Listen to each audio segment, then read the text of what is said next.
Hello everyone, welcome to another Rick's Picks. Today my special guest is Billy Bohab, and we're going to be doing a review on the new GWAR album, A New DarkAge. Now, just to let you know, due to the subject matter of this album, we will be using adult language and adult content, so this video is definitely not made for children. Now, I've been a Bohab since '92. You, Billy? About early 2000s, maybe late 90s, like something like that. Yeah, so we're both big fans, and we're really excited for this album. Now, I'm going to be doing this as a two-part. This part is going to be us reviewing each of the tracks of the album because I don't have the physical album yet. So when I get the physical album, the next review is going to be on the actual, artwork and about the actual CD. So without further ado, let's take a look at the first track. So the first track is The New DarkAge, and one thing I've noticed without this whole album is it has a very 80s to 90s, metal feel. They definitely went back to the old days with this album. And you could definitely hear it within this first song. It has a very big, to me, it has a very big Judas Priest and even a little bit of an Iron Maiden influence to it. I think it has a really nice flow, and it was a good way to introduce the album. What's your thoughts, Bill? Yeah, it's a very good start to a very new, different kind of album. Like you said, you can hear the influences within, and I love it because it starts off smooth. Yeah, it does have a nice smooth sound to it. Like I said, very Judas Priest, and I even spoke to Brent Perkinson, and he actually said, yeah, it was definitely, inspired by that. So I thought that was kind of a cool thing that I got to speak to him for a moment about the album.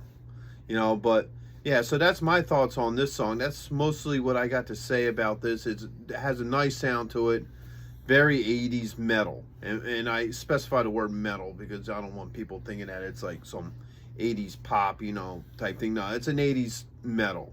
Anything else you got on this particular song? No, I mean, like you said, very 80s style with that voice, like his Blowthar's voice in it. This song, in the middle with that kind of high pitched. Oh, yeah, synthetic robotic type, yeah, sound to it. So, all right, well, if that's all with this one, then let's move on to the next track. All right, so the second track is Blood Libel. I enjoyed it, and I enjoyed all the tracks on this album. It has a nice sound to it. It's a nice flow to it. That's mostly my thoughts on this song. It's a good song, but it's not a standout song for me. What do you think of it, Bill? This is one of my favorite songs off the album because it's heavy, and right after the first track to go straight into something this heavy, I love it. And it's also got that classic GWAR, really messed up lyrical content. Oh yeah, it definitely went old school with the lyrics to where it's a little bit darker of a lyrics. Yeah, I agree with that, and also like almost to the end, it almost had a Pantera sound to it too, which was I was kind of really digging on it. So that's my thoughts. Unless if you got something else that you want to add to it. No, I'm again just a very it's a classic GWAR sound. All right. Well, then let's move on to the next one. All right, so the next track was Berserker Mode. I tell you what, I really like this one. This one has a really nice feel to it, a nice energy.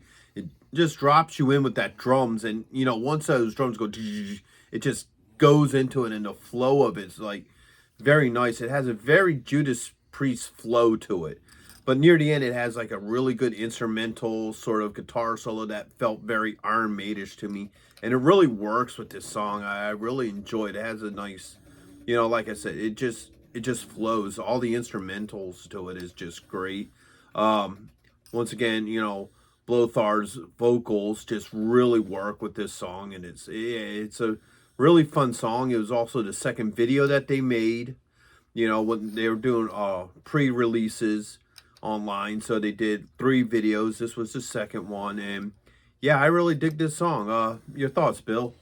Yeah, like I said, this song really gives Lothar a chance to do what he was put in this band to do, and it just highlights his vocal range and yeah, like this heavy Iron Maiden, Judas Priest. It's all there. Like you can hear the influences in every single song, and the solo at the end, yeah, that's a fucking amazing solo. Yeah, yeah, I think Pussy did great work with that. He really nailed it. So, that's all I have on this one. How about you, Bill? That's all I got for that one too. All right, let's move on to the next track. All right, so the next track on this is Motherfucking Liar. And it's a fun song. I really enjoy it. It was the first video that they released, predating the actual album. It's a good crowd hyper. It's one of those songs where you get your crowd chanting, motherfucking liar, motherfucker, and it's really good with that. It has some nice guitar work. It got some good drum work into it. There's some really good parts where Mac kind of like, get some good double, almost like a double bass going on in it that has like a really cool sound to it. And, just a lot of the instrumentals were like, fun to listen to. No real distinct guitar solos, but they just had these like instrumentals that just really flowed well with the song. It had such an 80s metal sound to it, and is what I really like about this song. This one, though, when I first heard it, I had to get used to it. Once I got used to it, I think I started liking it better as I heard it more. Your thoughts, Bill? Yeah, like you said, when I first heard this, I was like, it's okay. But then I listened to it, and I was like, it grows on you. Especially when we saw them play it live. Yeah. Like, you just felt the energy in the crowd, like, just instantly get twice as hype. Because we were at the barricade, and when they started playing it, it was just, you could feel the intensity in the crowd. Oh, yeah. Yeah, I feel it has a similar feel to me like Fuck This Place does. It's one of those ones that you just, the lead singer sings to the audience and the audience sings it back because it's just that chant. Like most of the song is basically motherfucking liar as a chant. Do you agree with that thought, Bill? Yeah, it just, like you said, fuck this place. You just feel that, fuck this place, Yeah, so, and that bit of drums near the end just like sends the song off well, I feel myself. That's all I got to say on it. Well, what about you, Bill? Yeah, I mean, again, like you said, that's the ending, the drums. It's just that little exclamation point on a, like, just really good crowd hype. Yeah. So, all right, well, if that's all you got on it, Bill, let's move on to the next one. All right, let's do it. All right, so next we have Unto the Breach, and this personally is one of my favorite songs on it. I love that it has a really dark and really, really heavy sound to it, almost like a Black Sabbath, and it just has that nice, dark, gritty feel to it, and I really love that about this song.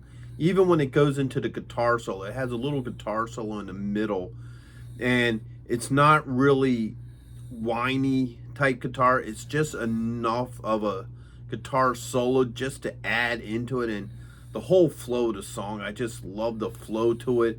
I like how Lothar does the lyrics in this, like the vocals. It's not a really high pitch. It's a darker, deeper vocals. And yeah, I really enjoy this song. I really like how this song plays out. Your thoughts, Bill? Like I said, again, have to agree on the Black Sabbath influences. But to me, I like the song, but it's not one of my go-tos on the album.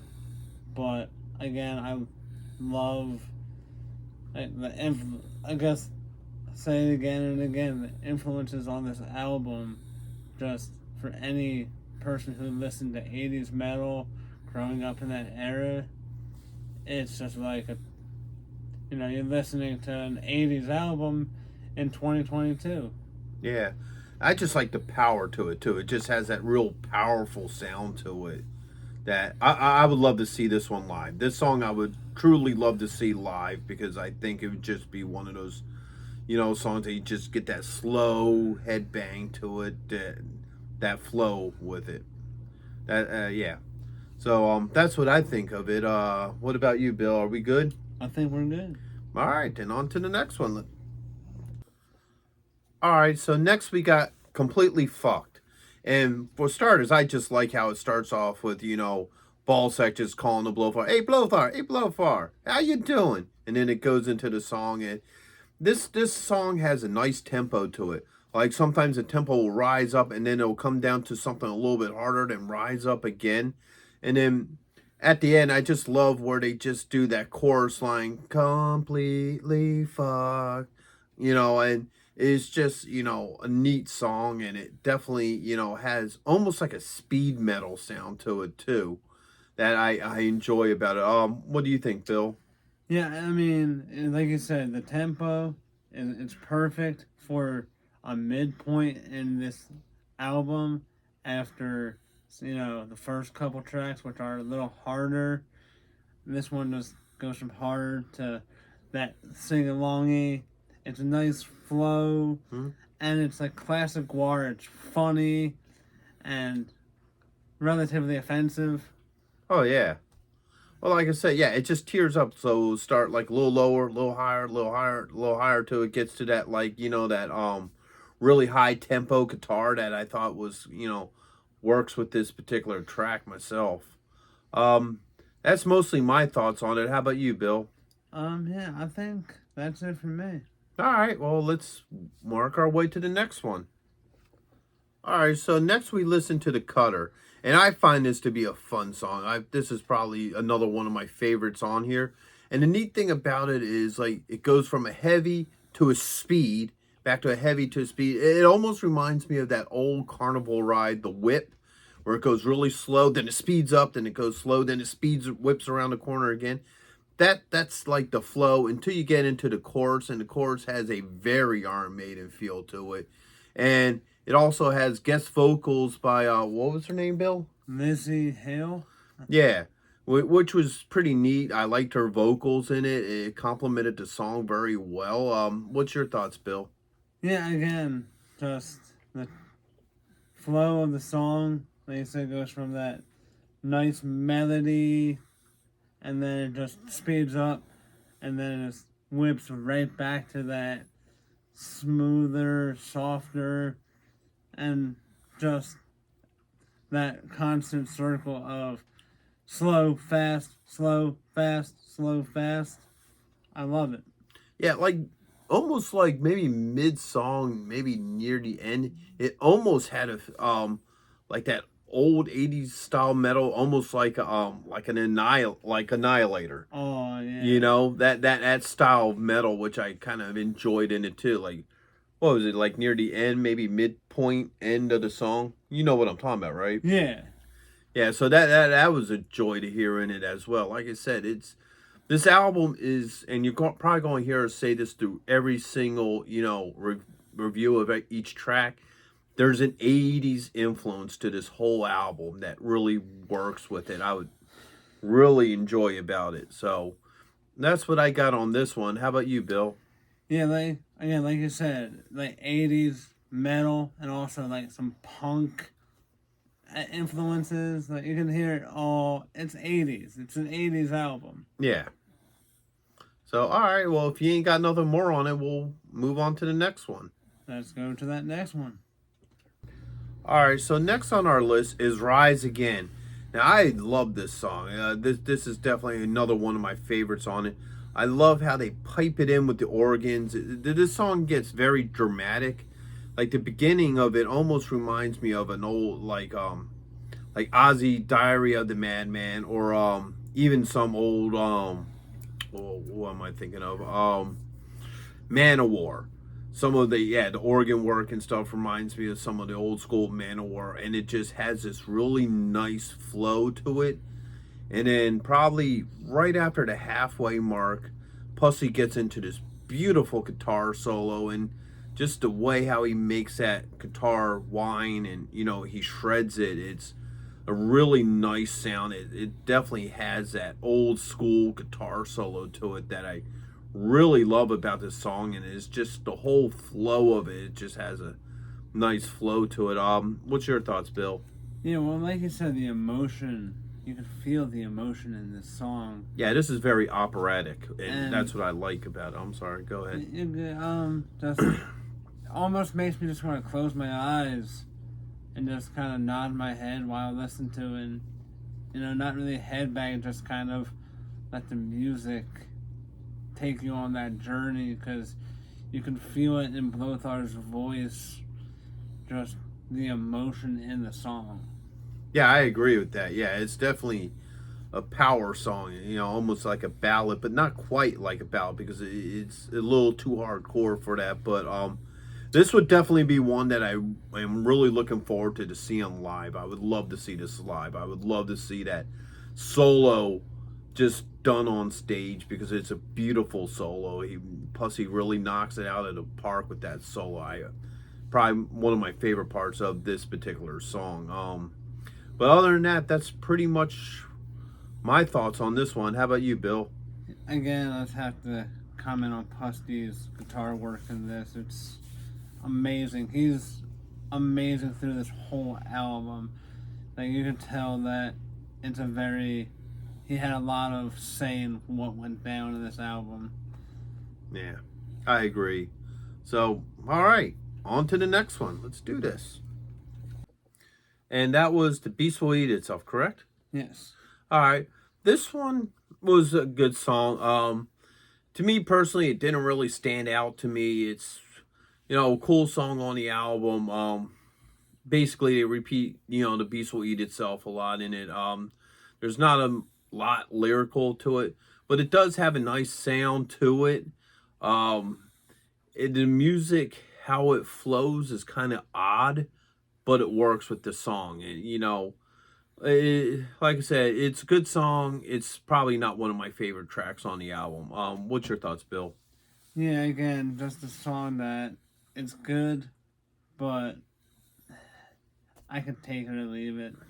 The music, again, is fantastic. I like the music, but the lyrical content, it's just there. Yeah, so probably one of the weaker tracks on the album. Once again, it's not bad. It's just it doesn't hit you hard. Me personally, it just doesn't really hit you. It's like, all right, yeah, it's a cool song. It's definitely a B-side song in my thoughts. Anything else, Bill? No, I agree. Just that song is not very powerful compared to some of the other stuff on here, but can't have them all be great. Yeah, that's true. So, all right, well, let's take a look at the next one. All right, so next on our list is Venom of the Platypus. It's a good song, has a really good guitar in it, really high pitch. The only problem with it is it pretty much drowns out everything else when he's doing this guitar solo. It drowns out the lyrics and everything in the back. It's a good guitar solo. They might have probably should have brought it down just a hair, but other than all, it's a good song. The lyrics are decent. It has a nice flow to it, but yeah, that's probably the one thing I would have an issue with. It's a great guitar sound. It's just it overpowers everything else. Your thoughts, Bill? Yeah, like you said, the guitar is just little overbearing, and that's one thing I don't like about it. Like you said, the guitar is great, but I wish they would focus more on the lyrics in that one, because I like the lyrics. They're fun. Yeah. So oh, that's kind of all I got on this one. How about you, Bill? Yeah, that's all I got for this. All right, on to the next one. All right, so next is Ratcatcher. Excellent song. It was the third video that they did for this album, which the video is really fun and cartoon and very enjoyable. I'd highly recommend people watching the video for this one. I enjoyed this song. It caught me off guard at first because it has such a almost like an LA metal sound, you know, almost like a Motley Crue or Guns N' Roses type sound to it that threw me off. But once I listened to it a couple of times, it grew on me, and I really winded up enjoying it. The lyrics are fun, you know. So I enjoyed this. Billy says he got a lot to say about this, so have at it. You know, like you said, the music for this does not fit the lyrical content of this song. Like, this song is dark. If you really listen to it, the stuff they're saying is beyond fucked up. You know what I mean? Like, it's about the Pied Piper. And if you know the real story, you'll understand what I'm saying. And just the video, like the video for it too, like you said, it's fun, but again, it just doesn't fit the lyrical content. I love the lyrical content in this because this was my favorite song off the album. Yeah, I really enjoyed this song off of this. Like I said, it took me a minute just because it threw me off guard, but as I listened to it more, and I just really started enjoying it more and more each time I listened to it. And then when I heard it live, man, it just was even that much better. So, you know, this is definitely, like I said, it grew on me. At first I was like, you know, what's this? But then again, it kind of reminds me of old school GWAR because they used to mix it up a lot. Like when you bought it, you know, back in the 90s, if you bought a GWAR album, you never really knew what you were getting. You know, once you got into the 2000s, they kind of became formulaic, you know, and, you know, you kind of knew what you were getting, where back in the 90s you didn't. And I think that's another thing I enjoy about this album, because each song you don't know what you're going to get. So when you hear it, you kind of have to adjust to it a little bit, and then you learn to love certain songs. But that's my thoughts on this one. What about you, Bill? Anything else? Again, just it's a great song, and when you said, you know, hearing it live was just that much more amazing, because it's just, I love this song. I can't say how much I love this song. Right then, on to the next one. So the last actual song on the album is called Bored to Death. It's a good song. It's a lot heavier. It's a heavy song. Near the end, it has a short guitar solo that really works for me. Lyrically, it's okay. You know, the lyrics are all right. Not probably one of Blothar's better vocals, but it's still cool vocals. What's your thoughts on it, Bill? It's just a good end to the album with an actual song. And yeah, like I said, it's a good song. That's all I really have to say about it. There's nothing stand out in my opinion, but yeah. Alrighty then. That's that one. We'll get on to the next thing. All right, so the final three tracks of the album are basically instrumentals, except for the middle one. They're all part of the Death Whistle suite. The first one's the Tempo Ascent. The next one is the Starving Gods. And then the next one, I'm probably going to say this wrong, the Do Ex Monstrum. The first one is just a short instrumental. The second one is a song. It's a pretty decent song. The lyrics are good. And then the third one's a longer instrumental. It's about a 10-minute instrumental. A lot of the music's really good in it. In the second song, they actually beef up the bass a little bit more, so you get a little bit more bass, which is nice. But overall, like I said, it's more or less just two instrumentals and a song in the middle. You know, it all flows together. It's all meant to flow together, it feels like to me. What do you think, Bill? Yeah. The end songs, they're good, but it just feels like they were running out of stuff to do, and they just needed to fill in that last little bit of time on the album.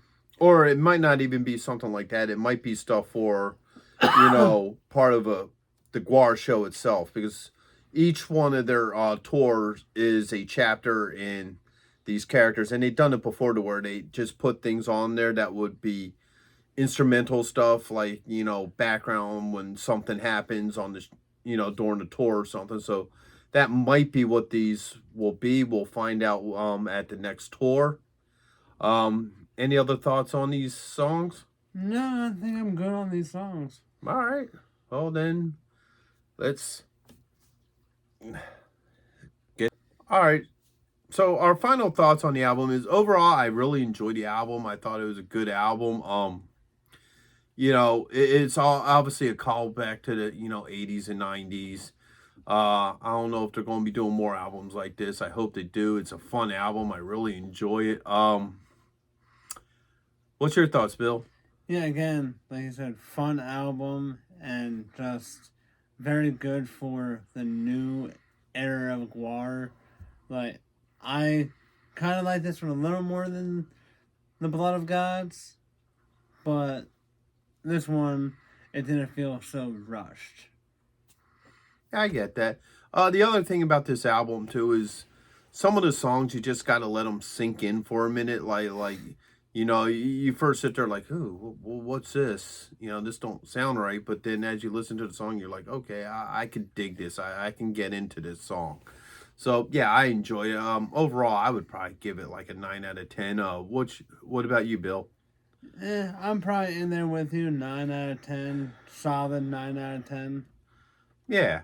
I mean, it's definitely worthwhile for any GWAR fan or anybody who actually likes, like, once again, the older metal style, you know. I think the one thing I probably would have liked to have seen was maybe a few more guitar solos, like really shredded guitar solos.